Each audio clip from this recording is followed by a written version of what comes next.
little bit.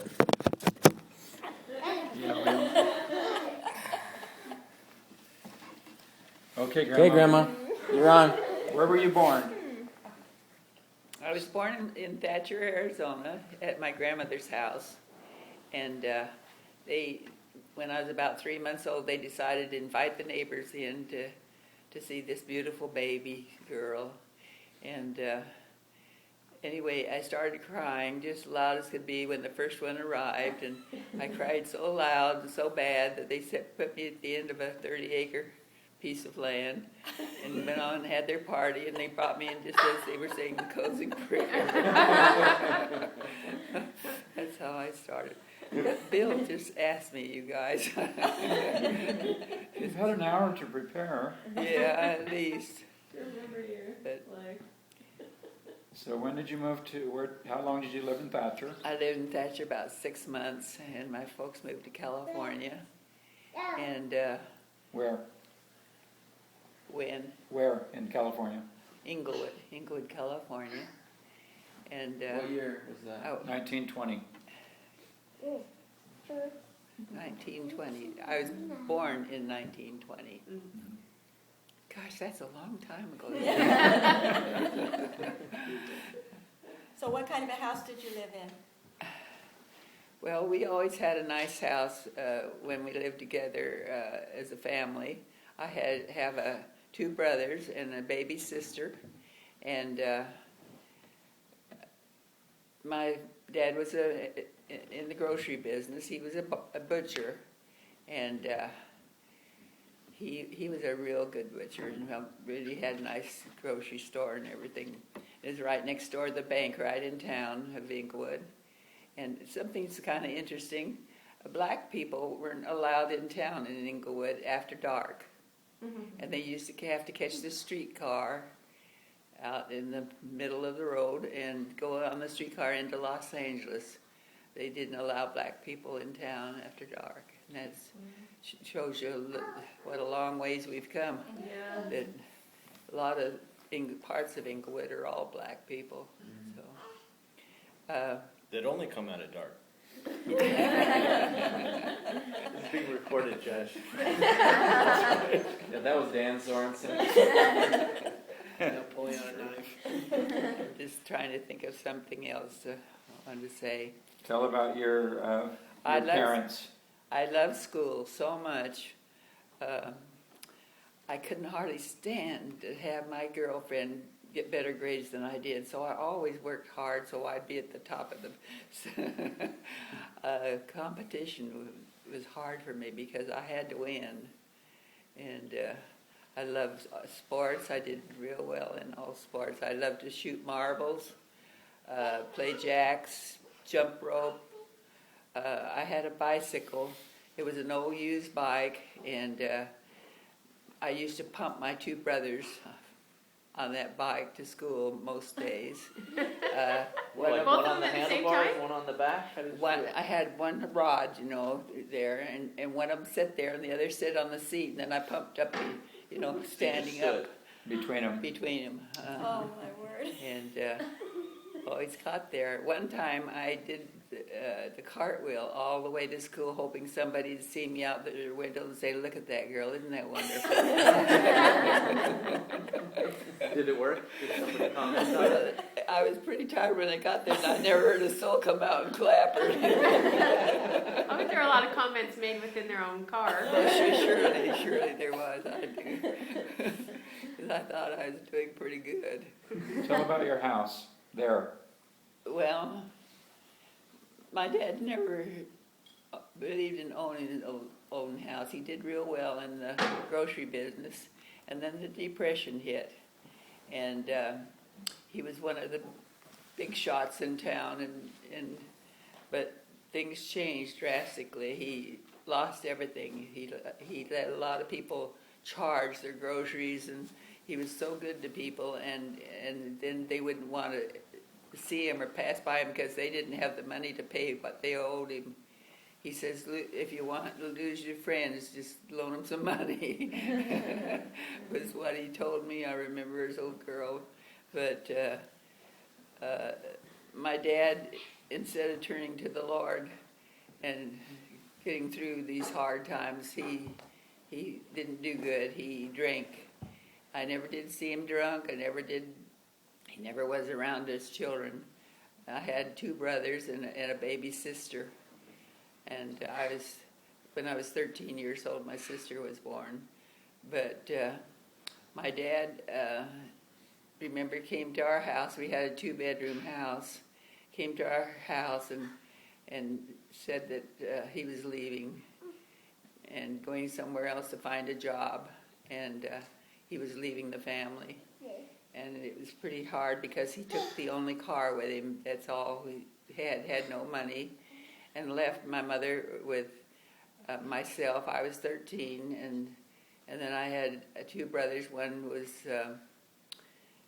we were just 2 years apart, and I was the oldest. And anyway, I know you kids have everything. You have no idea what a different life I had than you have. We had no money. Mother had 4 children to take care of, and we didn't know what we were going to do. We had no food. We got looking in the neighborhood where we were living, and there was a little grocery store on a corner, and the owner, one man owned it and run it, and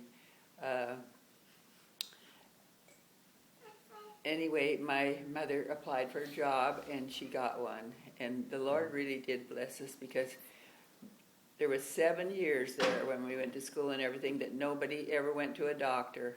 We never had bad enough cold or anything. We didn't go to a dentist because we didn't have any money to do things like that.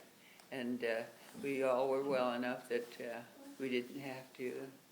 We got blessed in a lot of ways, but it was kind of hard.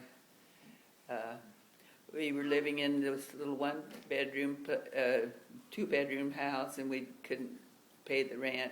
So back behind them, there was a little row of houses where it was just 1 bedroom and extra small, and we went back and rented that.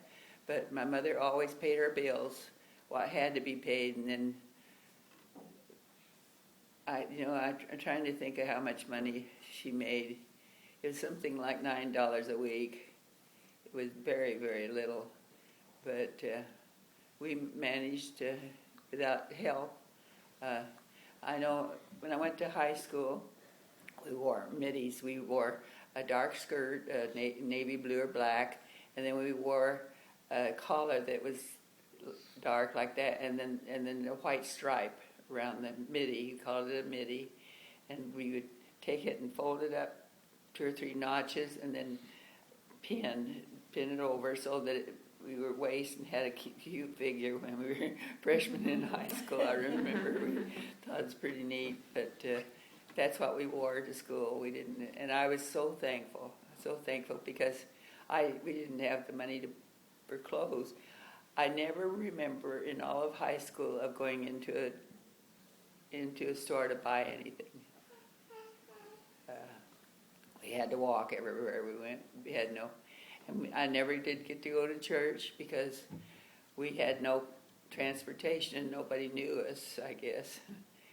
Nobody ever come to see us or anything to tell us where the church was, but we never did go to church. I felt like later I really missed out on a lot, but I was a good kid. My patriarchal blessing tells me that I had a guardian angel. I know I did because my 2 brothers and I, we all worked. I started working at the 5 and dime 10-cent store when I was 15. I did a lot of things that you kids would get a kick out of. I sat in the window and decorated Easter eggs. I made the Christmas packages, fixed them pretty and put them in the window. I used to decorate the windows, and I did everything. I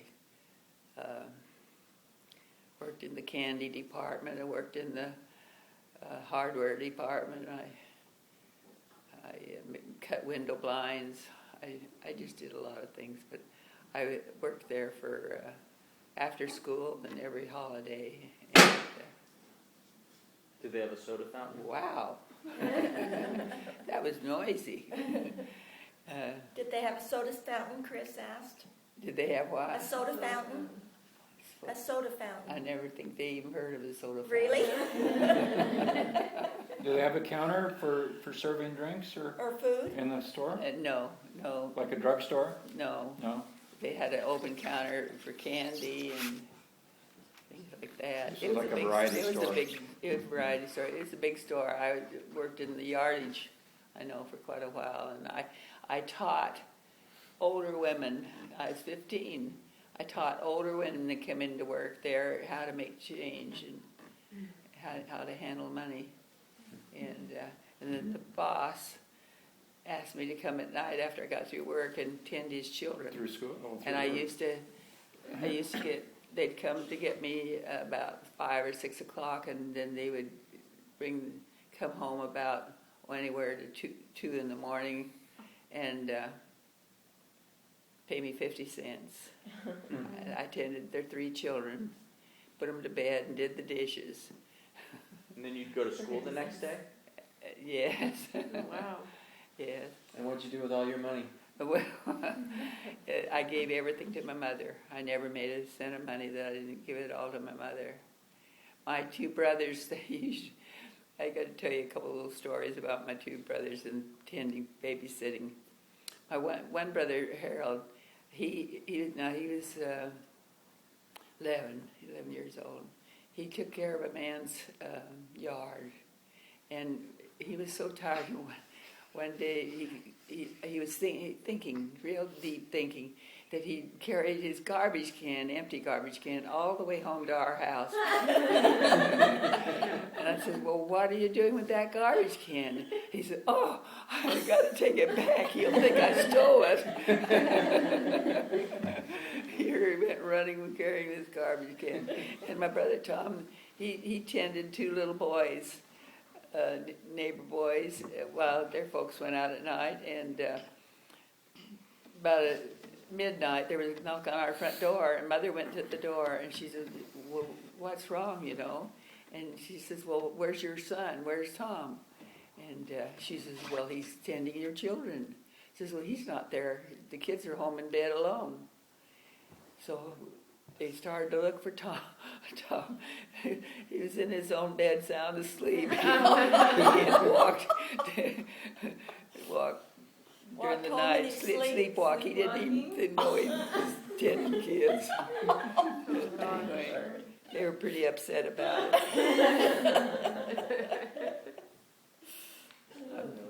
What else was I going to say? But the boys all gave their money to their mother too, right? Oh yes. And I got to tell you a little bit about my brothers.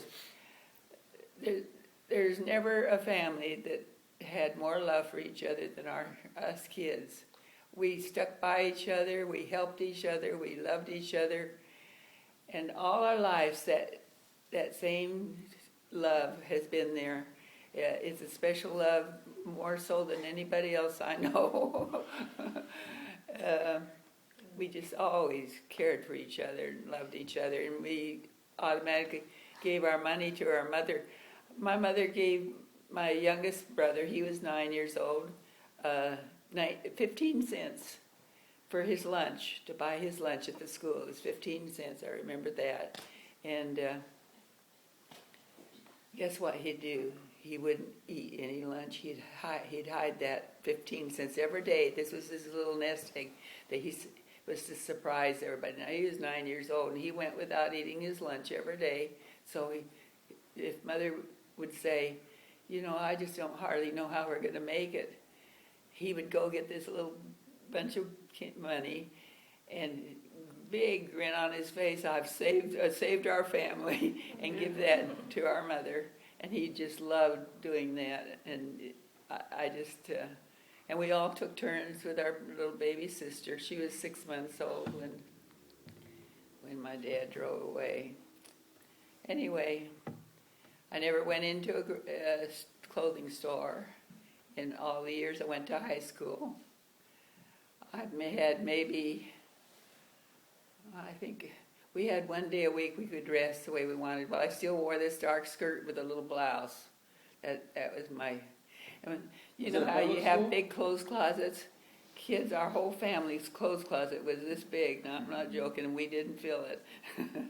My brother slept on the couch. It was kind of a let-down couch, and I slept on what did I Cot. tell you? Cot. A cot in the living room, and theirs was a let-down bed, and my mother and baby sister, they slept in the bed in the bedroom. But I was going to tell you, I had come to Arizona to visit, and there was a boy here that took a liking to me. I didn't even know he liked me like that.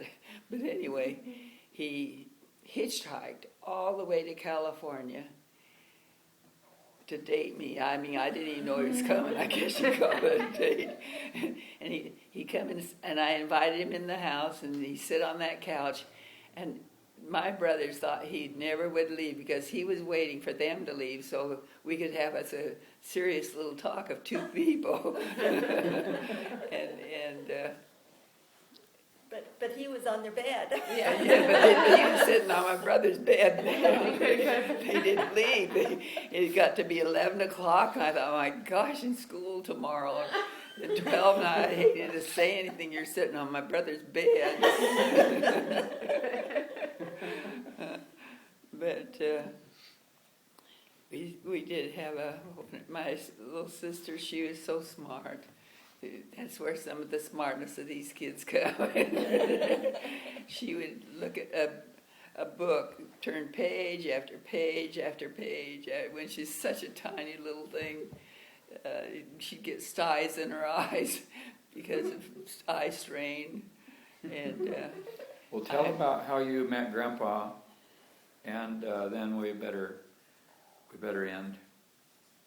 how I did what? How you met Grandpa, your husband, Oh, Clyde. okay. But first, there's one other little thing I want to say, and what Okay. was it?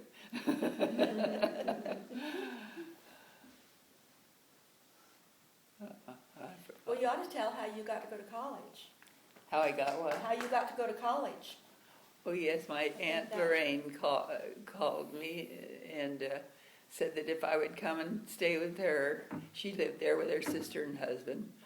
If I would come and share her bed, she would help me in college. And so In the Gila Valley in in Safford. Thatcher. Mhm, That's how Thatcher. come I got 2 years of college. And I was head cheerleader both years, and they elected me to be the president of the girls at the college. So Wow. I had a wonderful time at the college. And you swam, right? Oh yeah, I was a good swimmer. I was a good in all sports. But Did I you was play the only high girl school in sports? high school that graduated. I had the highest grade of all sports. I made every first team of every sport. We had competition with other schools, but I love sports. And acrobatics, How come we didn't get any of that? Yeah. I must skip a generation or So two. you met Grandpa when you were going to college? Pardon? Did you meet Grandpa when you were going to college? Yes. His brother was closer to my age. I dated them both. I didn't know, is that Which brother? Lyle. Lyle? Lyle? He's 3 years older than me, and Clyde was 5 years older. Oh, Clyde is much more handsome than Lyle.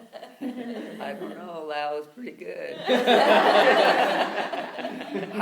I went to, we had a big swimming pool out in the country there, and the kids used to all go out there for swimming in the evening sometimes, and Clyde was supposed to have been off to some camp, I don't know. Anyway, Lyle asked me if I'd like to go swimming when the group was doing it, so I was out there swimming with Lyle as my companion. That's when I was dating Clyde. And I'd come up out of the water, and there he stood like this, looking at me with a real serious look, and he says, "Are you having fun?" I says, "I sure am. You ought to come on in and try. Just swim a little." Anyway, he left without me. That's one thing I remember about Grandpa. He hated the water. Yeah. So how long did you date before you got married? Well, I'd been going with him, I'd gone a little bit with him for 1 month, and he proposed. And I said, you gotta be kidding. I didn't even think about getting married. And I said, well, if you'll wait till I graduate, that was another year, I'll think about it. Do you know he waited? I couldn't believe it. We were married a year later. Really? But he waited all that time. Well, he was an older guy though then. Yeah, he wasn't in college. Yeah, he was. He was just home from his mission. Okay. He was older when he went on his mission. Was his mission 3 years long? No, I think just 2. You went to Canada, Saskatchewan, Canada. When did you start going to church? In Safford, I never had ballroom dance, and they had their dances after, what did they call it, after Mutual. their mutual. Mutual. I'm trying to think of the word mutual. And they just had so much fun, and there at the college they danced, and I got started dancing, and boy, they couldn't make me quit. I loved it. They'd say, this is number 1 dance, number 3, they'd have a whole card, of your dances. I couldn't even keep track of them. I'd never ballroom dance. I thought that was the funnest thing there ever was, until I hit Pima, hit Thatcher, hit Safford, so I could beat all the dances after mutual. So I got religion real quick. So that wasn't you didn't start going to church until you were in college. Okay, the love Pardon? of dances also skipped a generation. I didn't go You didn't to start church going to church until you were in college. In college. When did you gain a testimony?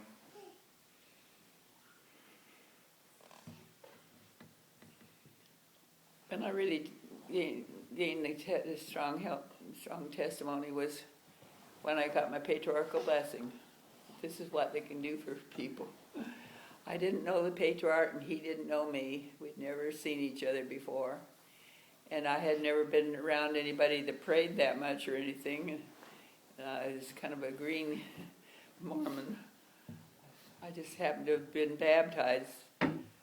I should tell you a little story about baptism because it's funny, but Well, anyway. we heard We that. remember You told us that. that at Shelby's baptism. Yeah, 2 years Oh, ago, yeah. or 4 years Yeah, I ago. told Yeah, that was a great story. Shelby told me she remembered too. I was there at Shelby's baptism. Tell me. You were there. You were just. I was? Yeah. Okay, well, tell about your patriarchal blessing.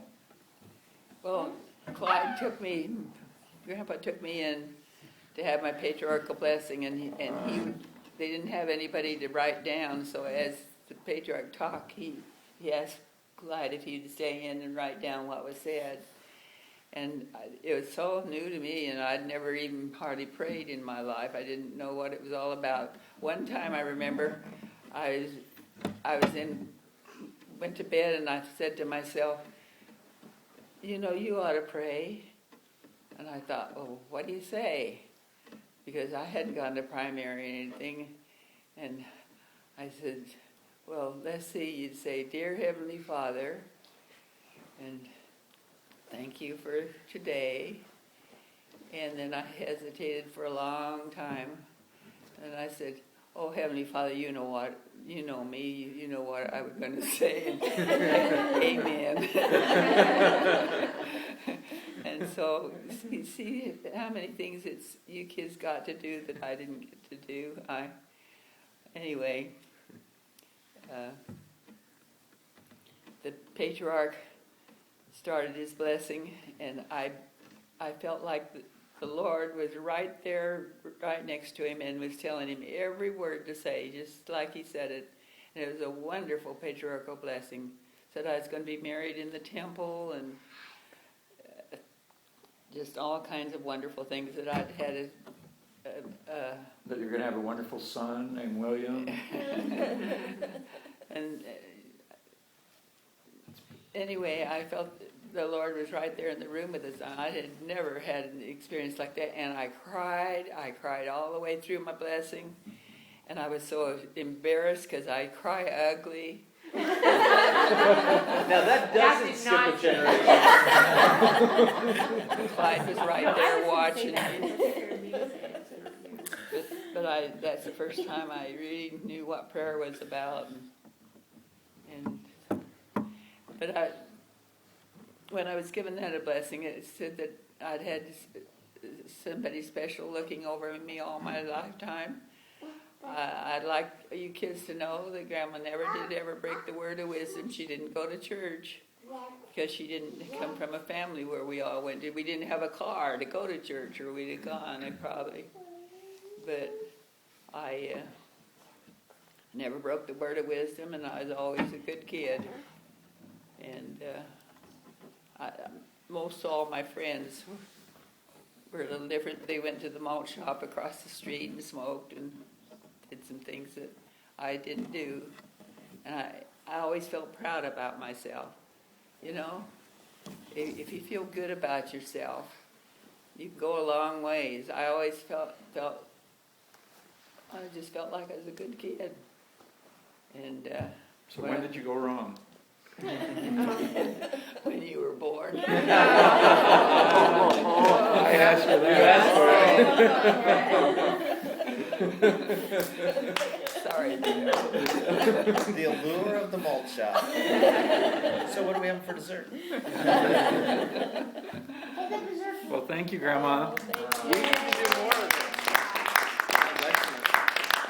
Continued, right? Yeah, we have a lot of you. Yeah. Grandma, You have to cover. Continue. Are all of your brothers and sisters active in the church now? My sister Beverly, who's 13 years younger than me, she just finished her 5th mission with her husband. Wow. And they've been to, where have they been? All over. French Guiana. And your two brothers have both been bishops. Yeah. And, Yep, they were temple workers. yeah. Grandma? All of us have been, I got to tell you one last thing. My father called our house about 11:30 one night, and he was crying. I'd never heard him cry before. I never had ever heard him seen him drink or anything. He never would come around the children at all. But he was crying. I said, "Dad, what are you crying about?" And he said, "If I could just hear each of you 4 kids tell me you forgive me before I die." And that had been in his heart all these years.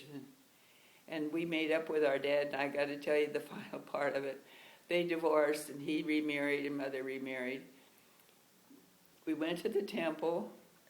My brother Harold and I kneeled down at the altar, and we had our parents married again.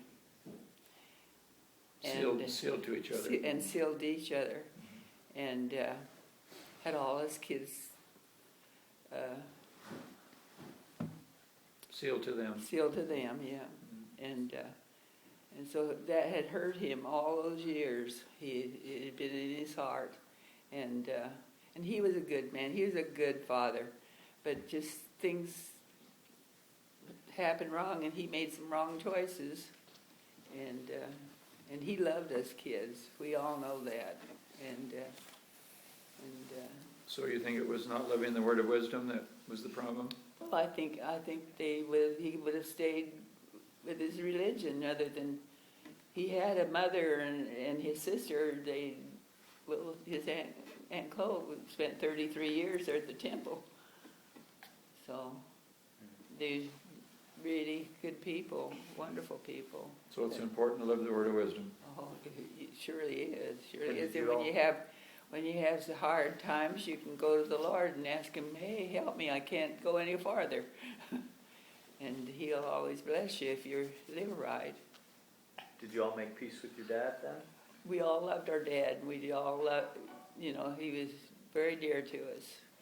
But they did make peace. They were very much, sealed. yeah. They were sealed to their dad. Yeah, And 1972. he had a wonderful personality, outgoing. He was just really a sweet, sweet man. So how much did you have much contact with him after he left your mom then? Did I have what? Much contact. Did he come around and see You you? know, all through my high school years and all, I had no contact with him None. at all. But then we started having contact, and just we forgave him. He Yeah. said, if you'll just forgive me.